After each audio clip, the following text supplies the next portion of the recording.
Kalau memang tujuan kita Allah ilaihi roji'un, berarti apapun yang kita lakukan, baik dalam bentuk kata, perbuatan, pikiran, itu harusnya membuat kita lebih dekat dengan Allah.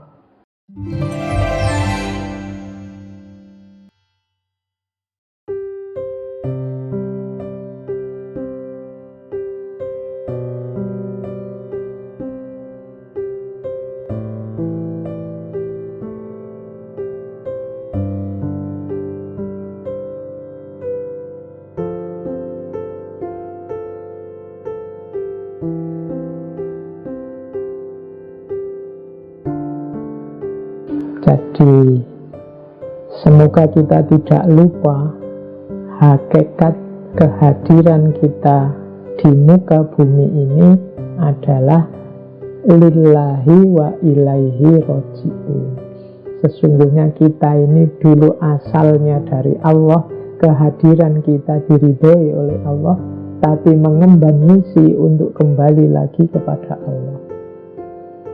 Manusia dengan segala karakternya, apakah kelebihan maupun kekurangannya, itu membawa misi ilaihi roji'un.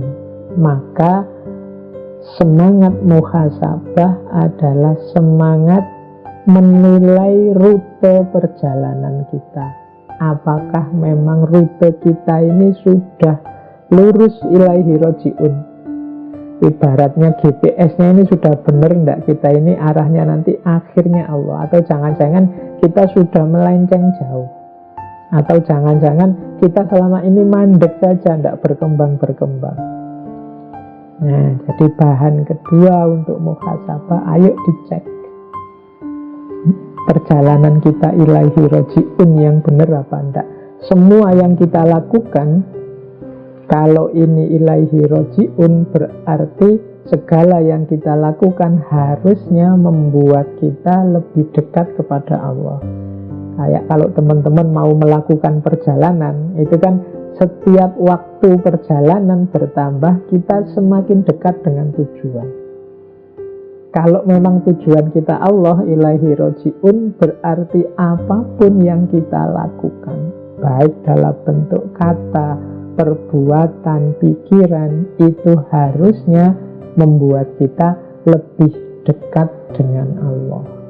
Berarti perjalanan kita sudah benar.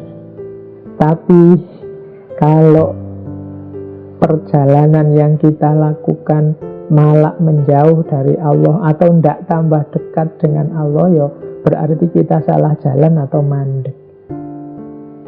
Nah, bekalnya apa ilaihi roji'un itu di catatan saya ada 4. Ya ini gambar peta lengkapnya, ya manusia itu punya 2 amanah. Yang pertama amanah kehambaan dan amanah kemanusiaan. Menjadi manusia yang baik dan menjadi hamba Tuhan yang baik.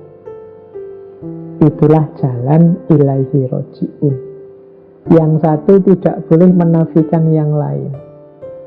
Jadi yang satu dan yang lain saling mendukung. Jadi kehambaan dan kemanusiaan itu seperti 2 sisi mata uang. Kalau kita jadi manusia yang baik, berarti sekaligus saat itu kita juga hamba yang baik. Dan wujud dari seorang hamba yang baik itu manusia yang baik. Jadi ini 2 hal yang satu paket. Makanya kalau dalam Al-Quran, kalau teman-teman jeli, ayat-ayat ibadah itu selalu nyambung dengan kesalehan sosial, dengan efek kebaikan moral atau kebaikan akhlak kemanusiaan. Nah, silahkan nanti diteliti bagaimana puasa itu punya efek menahan diri, bagaimana sholat itu tanha anil fahsya wal munkar, bagaimana zakat itu membersihkan harta dan lain sebagainya. Jadi kehambaan dan kemanusiaan itu satu paket lengkap, yang disitulah kita rute yang harus kita tempuh menuju Allah. Bekalnya 4. Jadi yang pertama adalah pengetahuan, yang kedua kesadaran, yang ketiga kebaikan, dan yang keempat perbaikan. Nanti satu-satu saya jelaskan. Kalau pengetahuan jelas, tidak mungkin kita bisa ilaihi roji'un tanpa ilmu. Tetap kita butuh ilmu, butuh pengetahuan. Makanya mencari ilmu itu wajib. Tolabul ilmu itu fardhotun. Mengapa? Ya, dia jalan utama yang pertama yang harus kita miliki untuk bisa nyampe menuju Allah. Tapi tentunya tidak berhenti di pengetahuan saja. Pengetahuan saja, ya nanti akhirnya hanya memperbanyak koleksi perpustakaan atau memperbanyak bahan debat dan dialog saja. Harus ada kelanjutannya, yaitu kesadaran.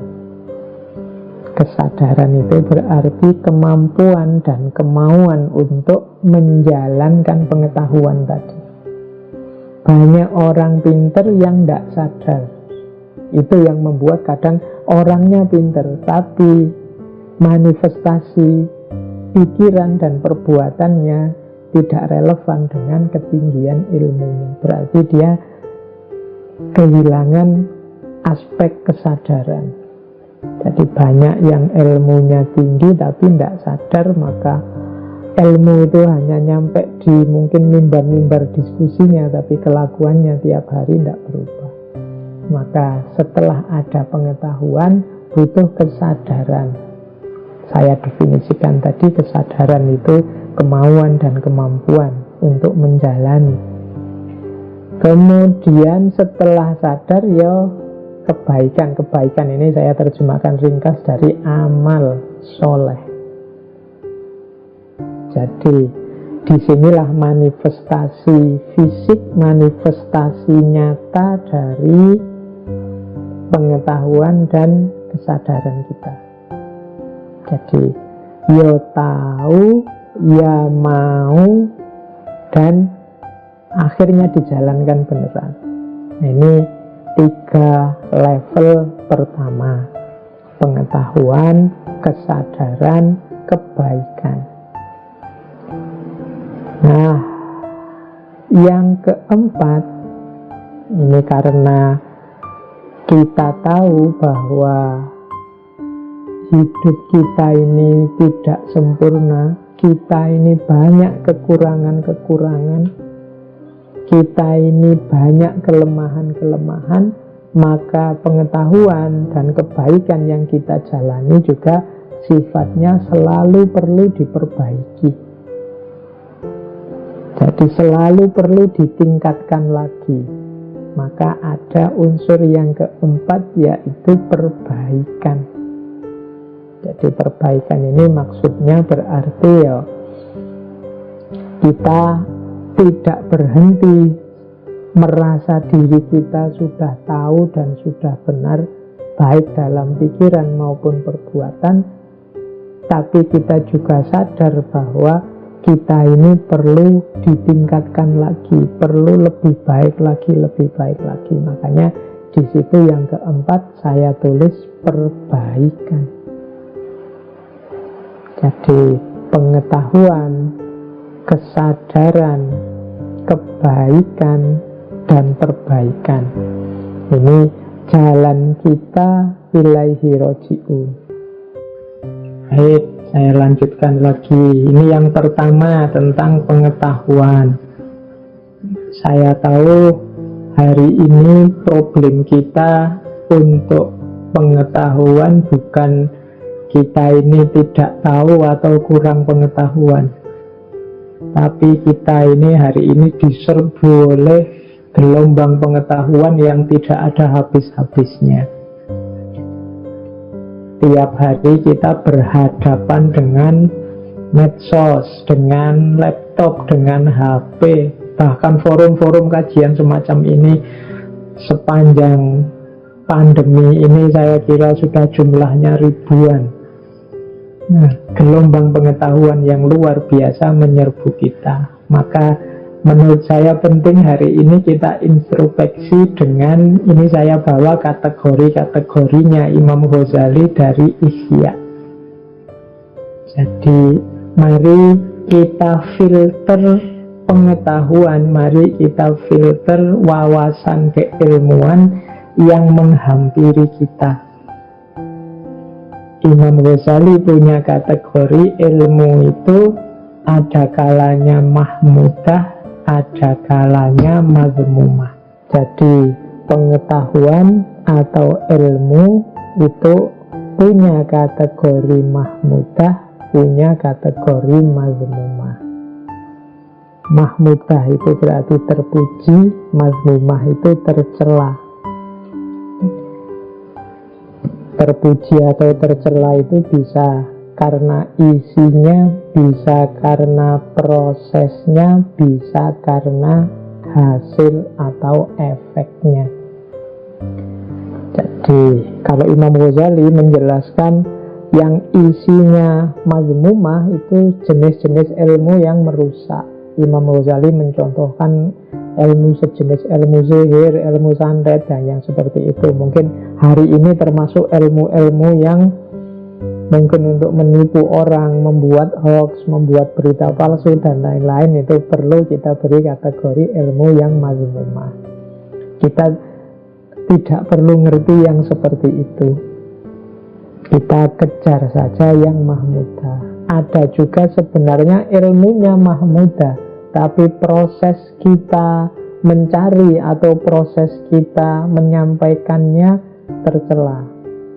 Mungkin mencari ilmunya dengan cara, kalau di kampus itu model plagiat, atau mencari ilmunya dengan cara beli buku bacaan misalnya. Nah, itu bahasa saya itu mazmumah dari sisi prosesnya.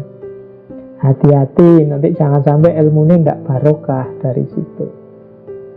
Atau dari sisi hasil atau efeknya. Hasil atau efeknya ini ya berarti manfaat dan mafsadatnya.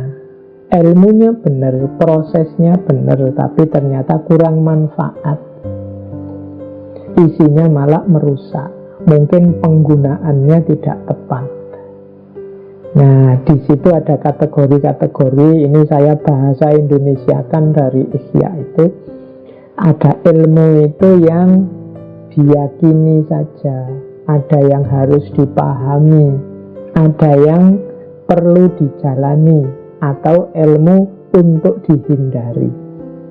Yang harus kita jalani apa, yang harus kita hindari apa. Ini juga butuh pertimbangan-pertimbangan keilmuan. Ada juga kategori lain, Imam Ghazali menyebutnya fardu ain atau fardu kifayah. Itu bahasa saya keharusan dan keutamaan. Jadi misalnya ilmu tentang sholat itu kita harus tahu, ilmu tentang puasa kita harus tahu, kewajiban kita. Ilmu tentang makan kita harus tahu, kalau tidak makan kan yo kita bisa mati, tentang kesehatan. Nah, ada juga yang keutamaan-keutamaan. Jadi yang tidak harus semua orang tahu. Yang ahli biologi ya ilmunya mendalam di biologi, yang ahli fisika mendalam di fisika. Itu penting semua, tapi keutamaan-keutamaan tidak wajib setiap orang ngerti. Ada juga yang bukan keharusan, bukan keutamaan, tapi kesia-siaan. Kesia-siaan itu kita capek-capek belajar, kita capek-capek mencari ilmu, hanya habis tenaga, habis waktu. Nah, itu kesia-siaan namanya. Tidak ada gunanya sama sekali, tidak ada manfaatnya.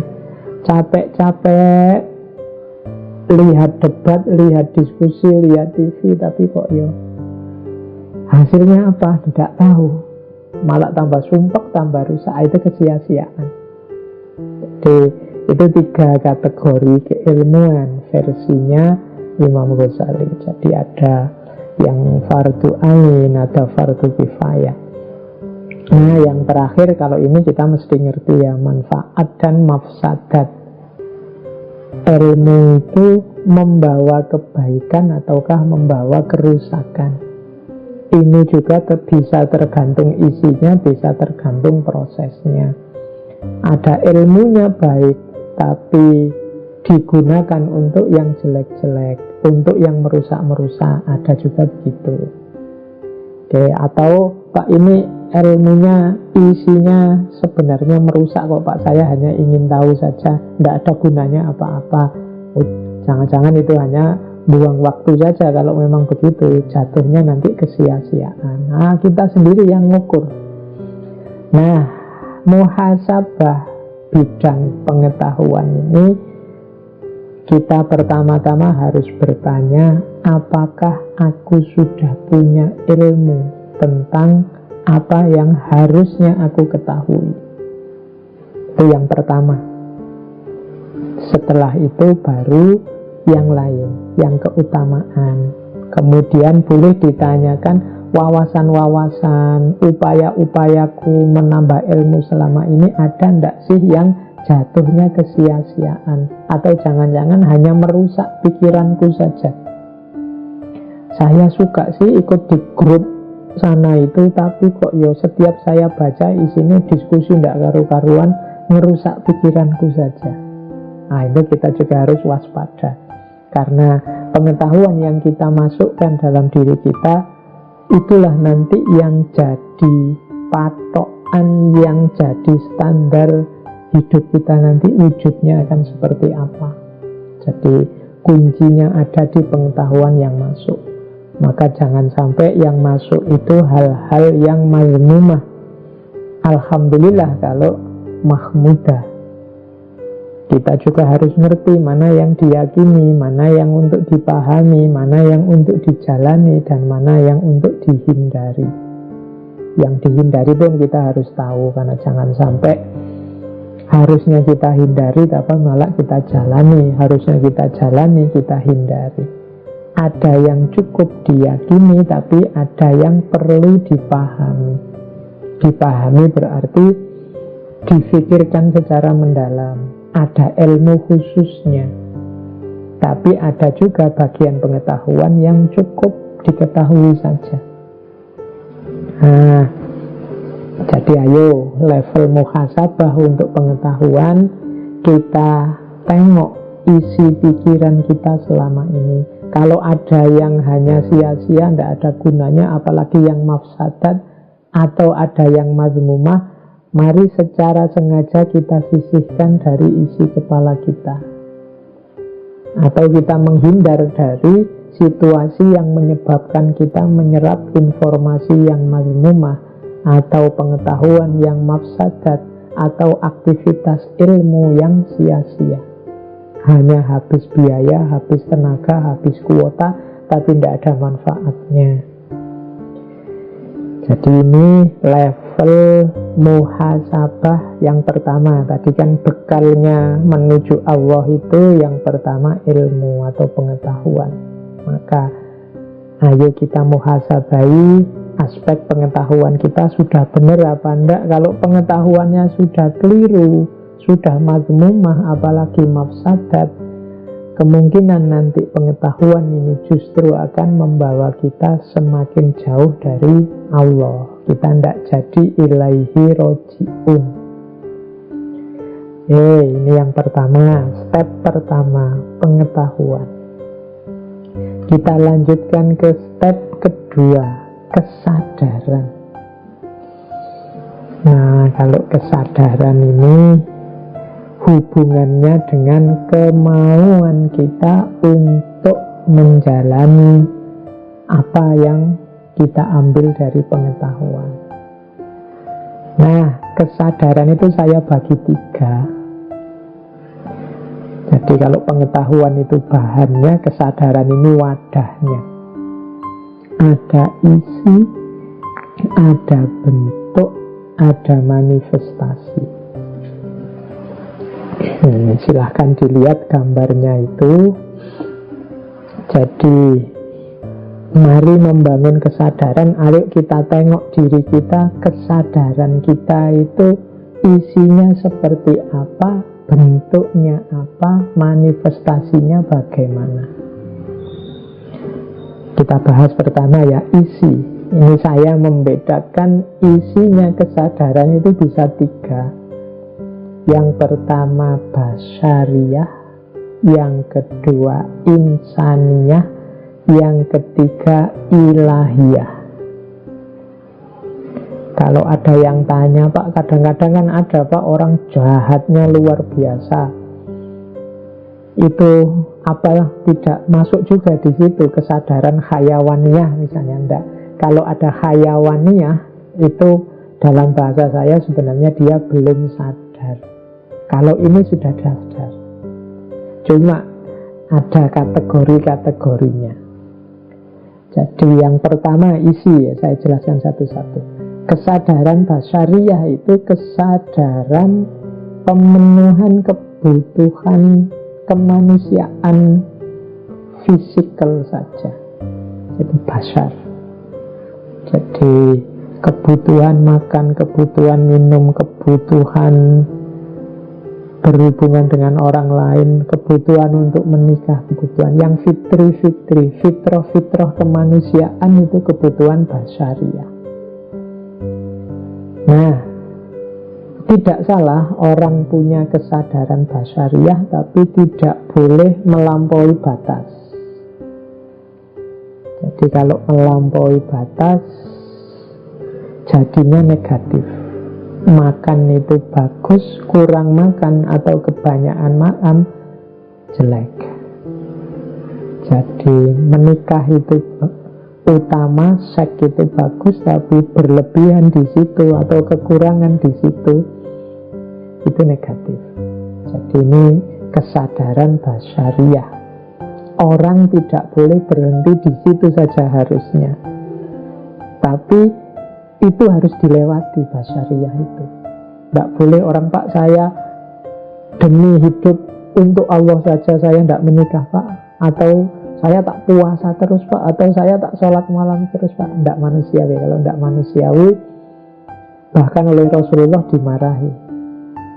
Itu nanti kan ada hadisnya, faman rohiba an sunnati falaisa minni. Wong Rasul juga menikah, Rasul juga tidur, dan juga sholat malam, Rasul juga puasa dan juga buka puasa.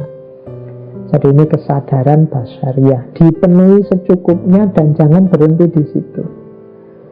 Orang yang berhenti di kesadaran basyariyah, ya level kemanusiaan dan level ketuhanannya tidak tergarap. Fokusnya hanya isi perut, ingin sukses dan berhasil di level kategori-kategori pemenuhan kebutuhan. Biasanya terus berlebihan di situ. Itu level kesadaran basyariyah. Kalau ada orang bilang begini misalnya, loh, saya mencari rezeki dengan segala cara, kadang-kadang bohong, itu kan tidak masalah. Ini kan demi anak istri, demi memenuhi kebutuhan dasar dalam keluarga misalnya. Itu orang yang pikiran semacam ini, kesadarannya berarti levelnya masih basyariyah. Jadi ya, hanya di level materi saja, pemenuhan kebutuhan fisik saja. Tidak salah, tapi dia belum utama. Jadi itu ya, dia masih lebih bagus daripada orang yang kesadarannya kesadaran hayawannya, yang kesadarannya kalau bahasanya Al-Quran bahkan asfala safilin, lebih rendah daripada binatang. Basyariyah ini sudah kesadaran kemanusiaan, tapi fokusnya hanya pada aspek duniawiyahnya saja. Nah, naik satu level ada kesadaran insaniyah. Ini sudah masuk kesadaran kemanusiaan yang lebih tinggi. Sudah masuk dimensi ilmu, sudah masuk dimensi budaya, akal budi, peradaban. Disinilah manusia berperan sebagai khalifahnya dengan segala karakter-karakter yang baik. Ini kesadaran insaniyah. Jadi bagaimana manusia menggunakan akal budinya untuk mengelola kehidupan, tidak sekedar memenuhi kebutuhannya. Nah, ini kesadaran level 2. Disinilah manusia di level khalifah. Yang untuk ini Allah wa'allama adamal asma'a kullaha. Nah, yang ketiga isi kesadaran adalah kesadaran ilahiyah. Kesadaran ilahiyah itu fokusnya jiwa kita, orientasinya hanya Allah saja. Nah, ini kesadaran ilahiyah namanya. Oke, jadi ada basyariyah, insaniyah, ilahiyah. Ayo kita tengok dalam dirimu masing-masing, kesadaranmu isinya apa sekarang. Kalau yang kamu pikir hanya, Pak, kapan saya lulus, kemudian dapat ijazah, kemudian cari kerja, kemudian kawin, kemudian punya anak, membesarkan anak, itu saja yang ada di pikiranmu, ya berarti engkau ada di kesadaran basyariyah. Tidak salah, cuma perlu kamu naikkan lagi levelnya biar tidak hanya itu. Karena kehadiranmu di muka bumi tidak hanya untuk cari uang kemudian membesarkan anak berketurunan, tapi ada misi yang lebih mulia. Atau kalau di pikiranmu, Pak, saya sekarang itu berpikir apa yang bisa saya sumbangkan, apa yang bisa saya berikan untuk masyarakat, bagaimana cara saya meningkatkan kualitas diri saya, bagaimana saya bisa memberikan yang terbaik untuk orang-orang sekeliling saya. Alhamdulillah, kesadaranmu adalah kesadaran insaniyah. Atau yang ada di pikiranmu adalah, Pak, saya melakukan semua yang menurut saya benar, semua yang menurut saya baik, itu hanya demi Allah saja. Saya menghadirkan Allah dalam setiap langkah, setiap pikiran, setiap apapun yang saya lakukan. Itu berarti kesadaranmu adalah kesadaran ilahiyah. Jadi ada kesadaran basyariyah, insaniyah, ilahiyah. Nah, ayo kita muhasabah diri kita ini isinya apa sekarang kesadarannya. Yang sibuk muncul di pikiran kita itu apa? Basyariyah, insaniyah, atau ilahiyah. Itulah level kesadaran kita. Terus bentuknya sekarang. Kalau bentuknya kesadaran itu saya rangkum jadi 3. Itu ada kesadaran kewajiban, ada kesadaran kebutuhan, ada kesadaran cinta. Ini sering saya sampaikan di beberapa kali pertemuan. Jadi kalau kewajiban itu berarti yang kau orang baik, melakukan segala jenis kebaikan, tapi sifatnya karena engkau merasa itu kewajibanmu. Kalau kewajiban itu kan seperti aturan yang dibebankan, bahkan ada kesan dipaksakan, harus kamu lakukan. Itu kewajiban. Jadi sudah baik, cuma rasanya masih beban. Mengapa engkau sholat? Ya karena umat Islam wajib sholat. Ini rasanya kan beban. Kalau boleh libur tidak sholat, alhamdulillah. Nah, itu berarti masih kewajiban.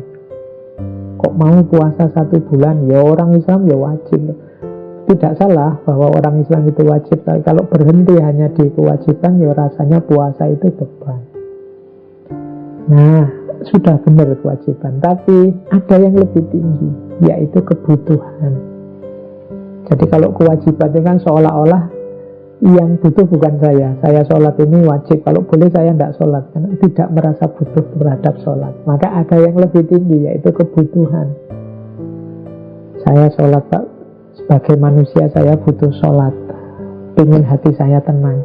Saya butuh puasa untuk melatih menahan diri. Ini level kebutuhan. Ada, sudah lebih bagus daripada kewajiban, meskipun ada pamrihnya. Pamrihnya apa? Kebutuhan. Ada yang kau inginkan. Nah, yang paling tinggi itu level cinta. Kalau level cinta ini sudah tidak memikirkan dirinya lagi. Orang mencintai itu kan tidak egois. Yang difikirkan adalah yang dicintai. Maka ini disebut level paling tinggi. Kadang orang menyebutnya ikhlas. Jadi, mengapa engkau sholat? Allah suka kalau saya sholat. Semuanya lillahi ta'ala, hanya untuk Allah saja. Nah, ini level ketiga.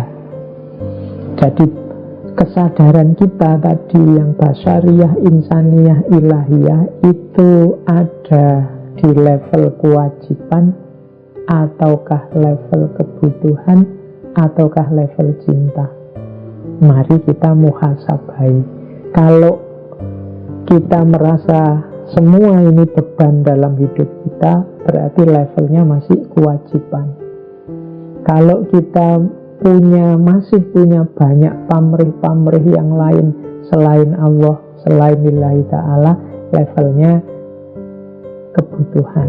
Tapi kalau kita sudah tidak egois memikirkan apa yang saya dapat, keuntungan apa yang saya peroleh, berapa pahala yang saya panen, yang penting Allah ridho padaku, levelnya level cinta. Nah, kesadaran inilah nanti yang kita manifestasikan dalam hidup. Ya bentuknya dua, dia dalam bentuk niat dan amal, dilaksanakan dan niat. Kalau orang kewajiban, niatnya ya level kewajiban. Kalau orang kebutuhan, niatnya level kebutuhan. Saya sedekah biar dapat balasan dari Allah 70 atau 700 kali lipat, itu levelnya level kebutuhan. Tapi kalau lillahi ta'ala, niatnya ya level cinta. Cara memahaminya begitu. Nah, ayo kita muhasabai kebaikan-kebaikan kita, tindakan-tindakan yang kita anggap kebenaran, kebaikan yang selama ini kemarin kita jalani, itu jenis kebaikan basyariyah, ataukah insaniyah, ataukah ilahiyah. Kemudian kita jalankan kebaikan itu sebagai kewajiban, atau untuk memenuhi kebutuhan, atau representasi dari cinta kita kepada Allah. Nah, ini mari kita muhasabah ya. Level ya yang saya sebut pertama berarti level yang rendah, tambah naik, tambah tinggi.